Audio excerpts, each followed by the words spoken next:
mean, it could be just about anything. It's that's one of the reasons that I'm just talking about going to California, having a sensible route to follow, and then just see what happens. It's Strange Death of Alex Raymond, Volume 1, I think, is a really phenomenal piece of work. Like, I'll say that about my own work. And I think it's very, very interesting. There's no question about it that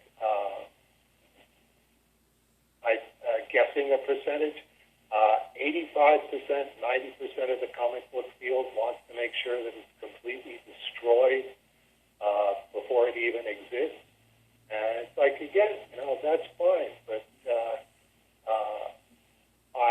I don't think that's going to be possible. I think that when I'm, talking to individual store owners and individual graphic novel buyers and managers, and, shake hands, and here's what I got to show you. It takes about half an hour, and if you want to buy these sample copies, you can look at them at your leisure.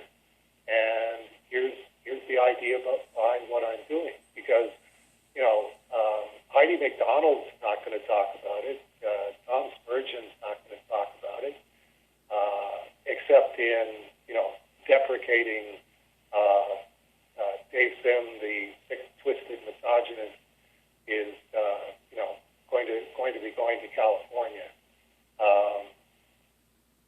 That obviously that's not going to sell copies of Strange Death of Alex Raymond Volume 1, but me going in person, I hope that it will. I hope that on an average, I can maybe get every store to take 2 copies or 3 copies.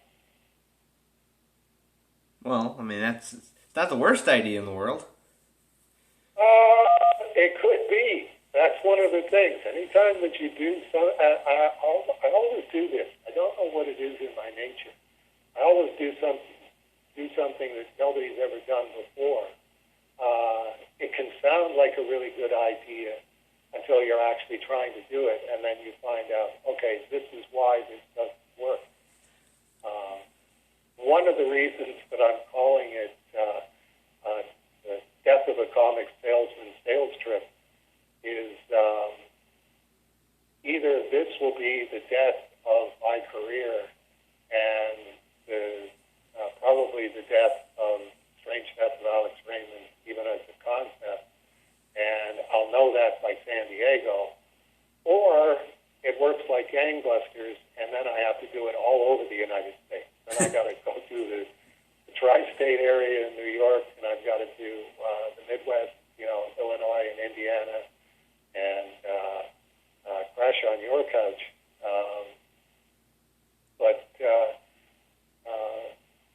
And then that's the way I'll die there. Is okay. He ended up doing this for the 8 years it took to publish all 4 or 5 volumes of Strange Death of Alex Raymond, and then he pitched over and died somewhere outside Waco. Well, I hope that part doesn't happen, but yeah, I mean, if you have to, it's not a bad way to go. I've been to Waco. I mean, if you have to go to every comic book store in America, I mean, let's hope that this doesn't create a rash of fans going, oh yeah, we're gonna open up a store in the middle of Pigsucker, Arkansas, so that Dave's got to come.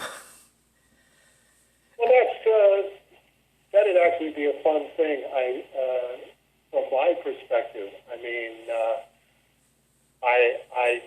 I've only taken a few quick looks at the map, but it looks like Eureka, California, is the northernmost store and the least accessible store in terms of how many stores. It's going to be hours and hours and hours to get there.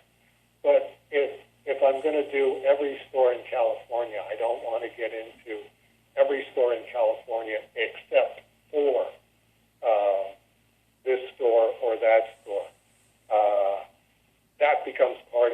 adventure is, okay, what was the weirdest part of the trip? And, the 4.5-hour bus ride up to Eureka and then the 4.5-hour bus ride back down might end up being exactly that. But the other thing is, the more isolated the store is, the more pull it's got from the geographic area. Like in San Francisco, there's a comic book store virtually every few blocks, relatively speaking, which means that's where a lot of their customer base is going to come from, either from them selling comics that customer likes, or that customer going, they're the closest store to me, so that's the store that I go to. If you're the only comic store in California for 400 miles around, you're going to be pulling a lot of people from a lot of different locations. So it wouldn't surprise me to find out that those are where I get the best sales, because they've got a wider audience that they pull from, where they go, I think I should probably have 4 or 5 of these, just picturing the guys who only come in every 6 months or every 3 months because they live 300 miles away. Right.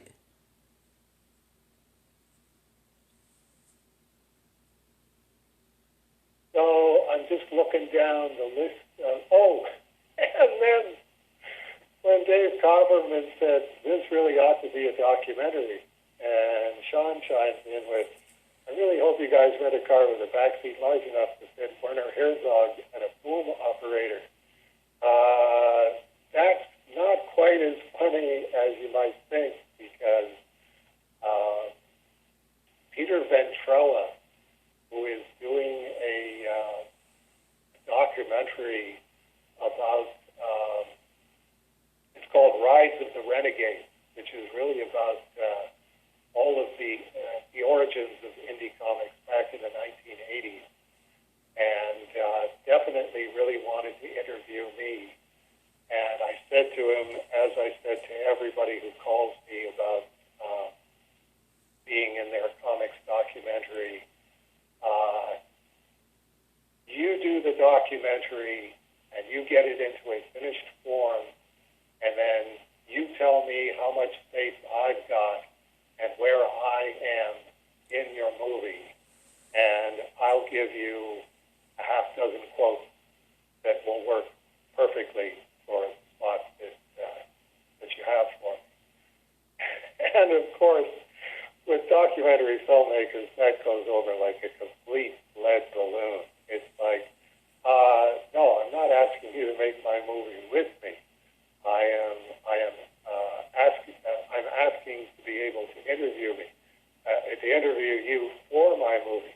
And it's like, okay, what you don't understand is you're talking about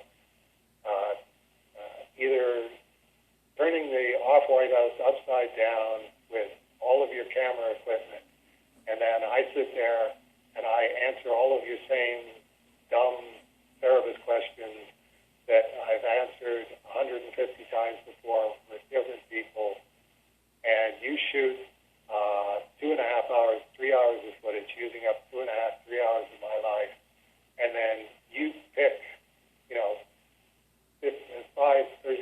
30-second clips out of that, and there's my representation in your film.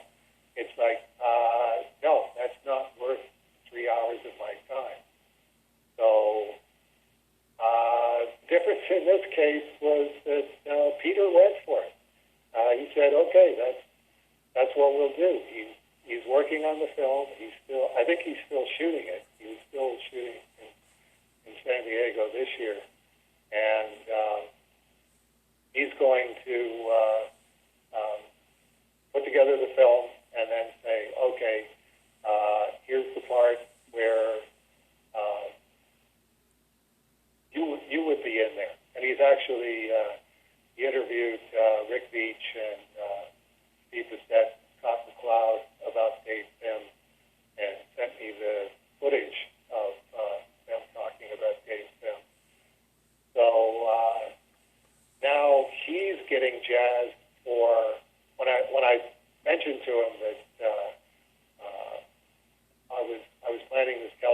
trip. Right away, he wanted to film it. Oh, it's like, okay, I'm not. You're still not going to be interviewing me, but this is at least something that I can pitch the stores on.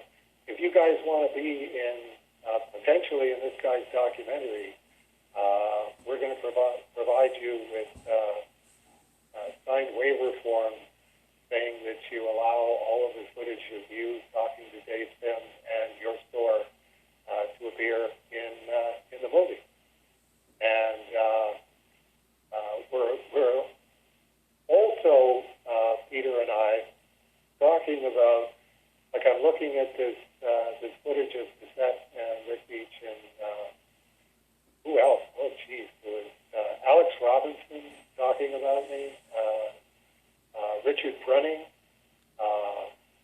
who used to do the advertising for Cerebus and then became a DC executive. So he's got this amazing clip of Richard Brunning talking about me coming to DC to try and license Cerebus and talking about that. So I started going, this would make a really interesting Canadian Who Saved American Comics documentary that you could pitch to Canadian television stations. So that's really what we're looking at doing now. I've looked at all of the footage. He's going to send me transcripts of all of it.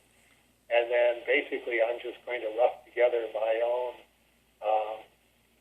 Here's these guys talking about Dave Sim and Dave Sim talking about these guys.